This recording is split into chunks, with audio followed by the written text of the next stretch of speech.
예, 안녕하십니까. 어민웅입니다. 오늘은 저희 덴틴 그라프트를 하는 저희들 그룹에서의 팔로우업 스케줄을 한번 소개시켜 드리면서 저희가 이때 그 환자를 팔로우업 하면서 어떤 인터벤션을 할 수 있는지 같이 한번 살펴보도록 하겠습니다. 통상적으로 뭐 수술 후 그 다음날 팔로우업 하는 건 당연하죠. 그래서 환자의 페인 여부와 수술 후의 블리딩, 스웰링 여부를 관찰하게 되고요.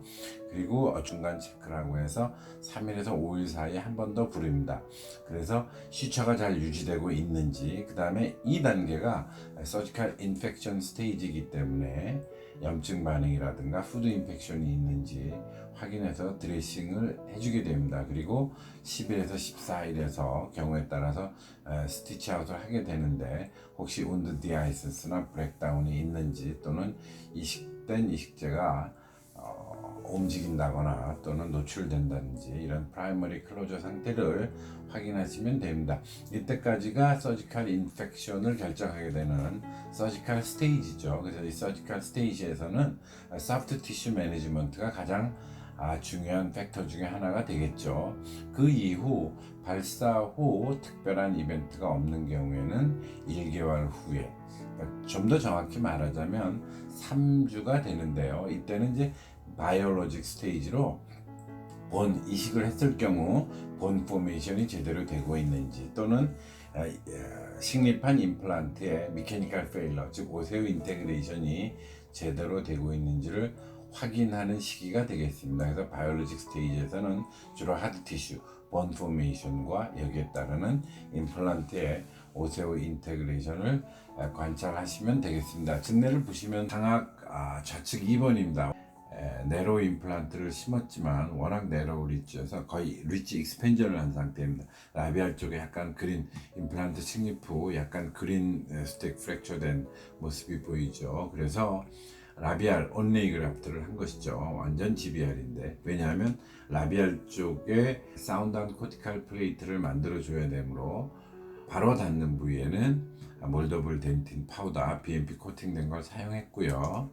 빌드업하고 그 외부에 코티칼 본 리제너레이션을 위해서 오스테오 컨덕티브 덴틴 블락을 위에 덮어줬습니다. 이 그림은 덴틴 블락이 충분히 잘 흡수하고 잘 흡수한 콜라제너스 네이처의 덴틴 블락이 특별한 다른 고정 장치가 없어도 잘 움직이지 않고 고정되어 있는 모습을 보여드리고 이제 시추한 모습입니다. 마찬가지로 크리스탈 에어리아를 시추를 한 후 버티컬 릴리징 인시전 에어리아는 뮤코진지발 정션 에어리아에서 시추하고 디스탈의 버티컬 릴리징 인시전은 그대로 오픈해 두었습니다. 그런데 그 다음날 이 환자는 상악 전치 부임으로 와이어 템포러를 사용하였는데, 그 다음날 와보니 스웨일링과 맞물려서 리무버블 템포라리의 라비알 플랜지에 컴프레션이 좀 있었습니다. 컴프레션 에어리아가 보이죠. 근데 이 안에는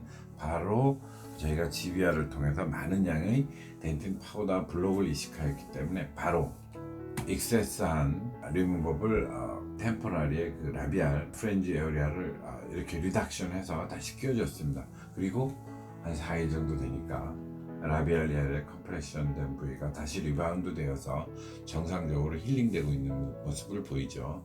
크리스탈 에어리아도 뮤코진지발 정션 에어리아 시초도 디스탈의 버티컬 릴리징 인시전도 잘 힐링되고 있는 모습을 보입니다. 그래서 이때 4일째 이머전시 CBCT를 찍었습니다. 그래서 아무런 고정도 하지 않은 덴틴 파우더 이식제와 라비알에 고정한 덴틴 블락이 전혀 움직임 없이 잘 원위치의 모습을 유지하고 있는 모습입니다. 그래서 무사히 넘어갈 수가 있었습니다.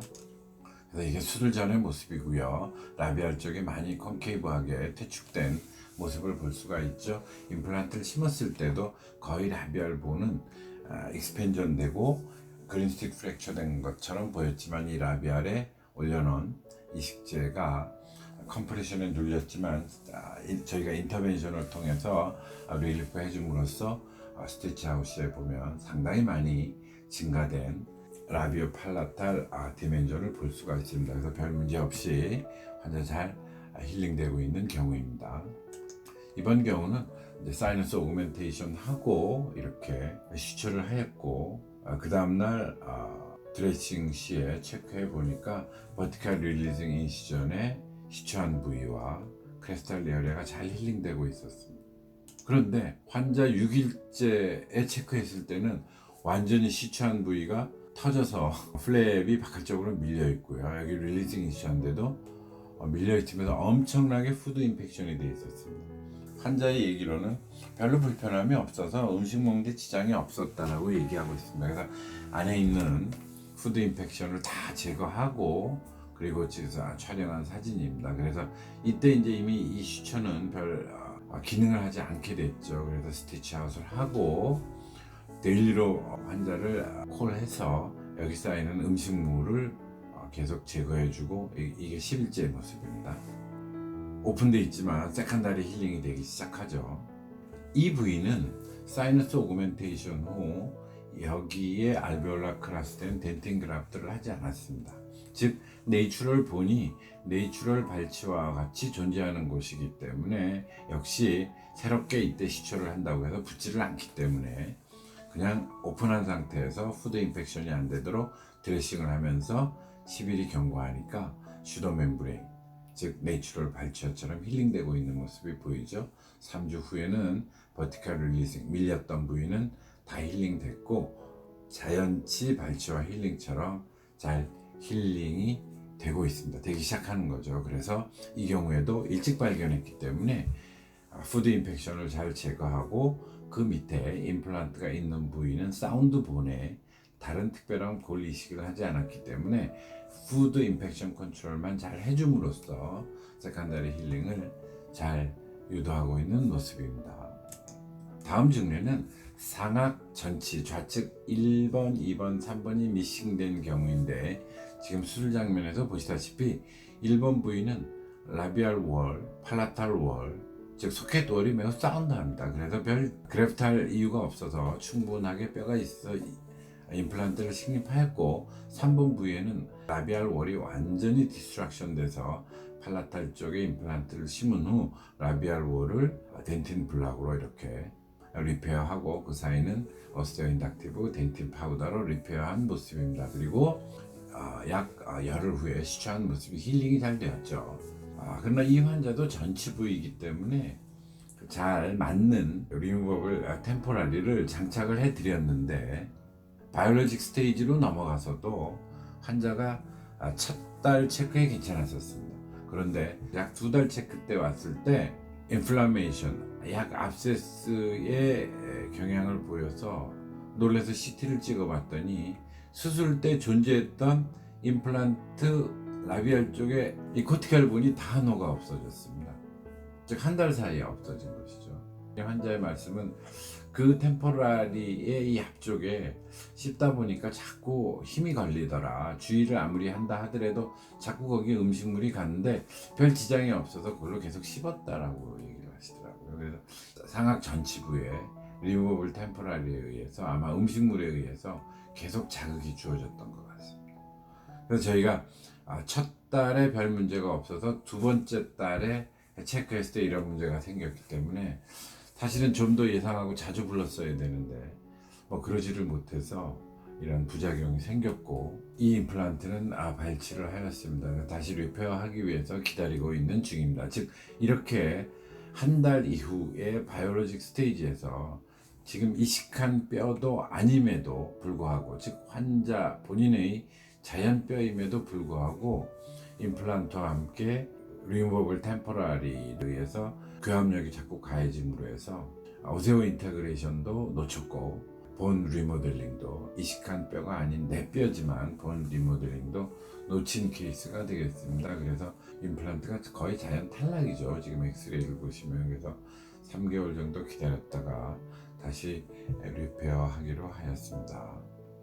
이 경우는 사운드 코티코 캔슬러스 본에 임플란트를 식립한 경우입니다. 그래서 식립하고 그 다음날 사진을 보시면 임플란트 주변에 바칼, 링괄로 사운드한 코티칼 본뿐이 아니라 캔서러스 본을 가지고 있는 모습입니다. 근데 이제 이 환자분이 외국에 거주하는 분이셔서 수술 후 스티치 아웃 후 출국을 하셨습니다. 그래서 바이올로직 스테이지에서 저희가 팔로우업을 할 수가 없었고 5개월 후에 다시 입국을 하셨는데 그 임플란트 사이트에 매우 사운드한 본에 식립하였고 뼈 이식도 하지 않았는데 염증이 생겨 있어서 사진을 찍어 봤더니 지금 이렇게 카바스크루가 풀려 있었습니다. 즉 미싱된 에어리아에 임플란트가 식립됐고 그 위에 이게 하악 좌측 7번이었기 때문에 하악 좌측 6번으로 저작을 하면서 음식물이 몇 개월 동안 계속 닿으면서 자극을 주었던 것 같습니다. 그래서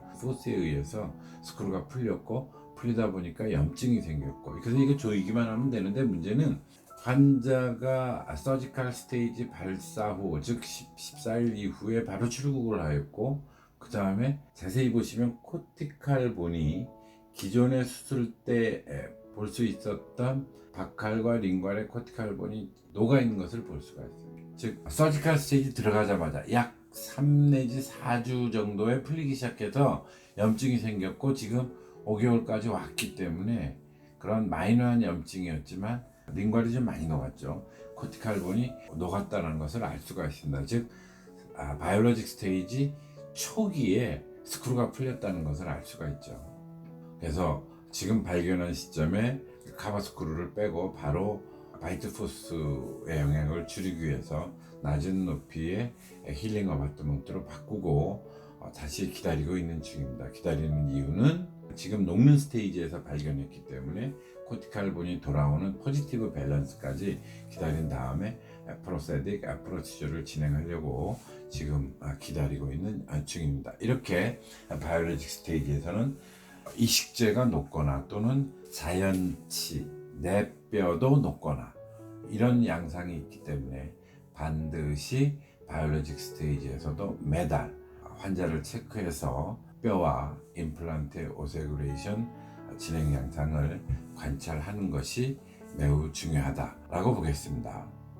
지금까지 보신 거 그냥 간단히 정리하겠습니다. 즉 서지컬 스테이지 수술 후 약 1, 2주 사이에는 소프트 티슈 매니지먼트가 매우 중요하죠. 그래서 수술 다음날 서지컬 인펙션이 결정되는 4 내지 5일 그 다음에 10일 또는 14일 스티치 아웃 당일에 온도 디하이센스나 온도 상태를 관찰하기 위해서 반드시 환자를 팔로우업 해야 된다. 그 다음 바이올로직 스테이지로 넘어가서는 수술 후 3, 4주에 뼈 이식을 한 경우에는 수술 후 3, 4주 리모델링기에 안정적으로 접어들었는지 확인한다. 이때 리모델링이 실패할 경우에는 이 당시 염증이 보입니다. 염증이 생기고 즉 레디니스나 스웰링이나 로컬 hit이나 뭐 이런 것이 보이기 때문에 금방 알 수가 있게 되겠죠. 그 다음에 이 3, 4주 시기를 무사히 넘어가게 되면 매달 관찰해서 임플란트의 골유착 또 뼈 이식의 리모델링의 부작용이 없는지 관찰하시면 됩니다. 이런 골유착과 뼈 이식 리모델링의 부작용이 생긴다 하면 역시 염증으로 나타나기 때문에 소프트티슈에서 금방 관찰할 수가 있겠습니다. 지금까지 그냥 저희 덴틴을 사용하는 그룹에서 환자의 팔로우업 기준을 초기 서지컬 스테이지와 바이올로직 스테이지로 나누어서 어떤 컴플리케이션이 나타날 수 있고 어떻게 인터벤션 하는지를 팔로우업 스테이지에 따라서 저희의 스케줄을 소개해 드렸습니다. 여러 선생님들께 뭐 똑같이 하실 수는 없겠지만 도움이 되셨으면 합니다. 감사합니다. 엄민영이었습니다.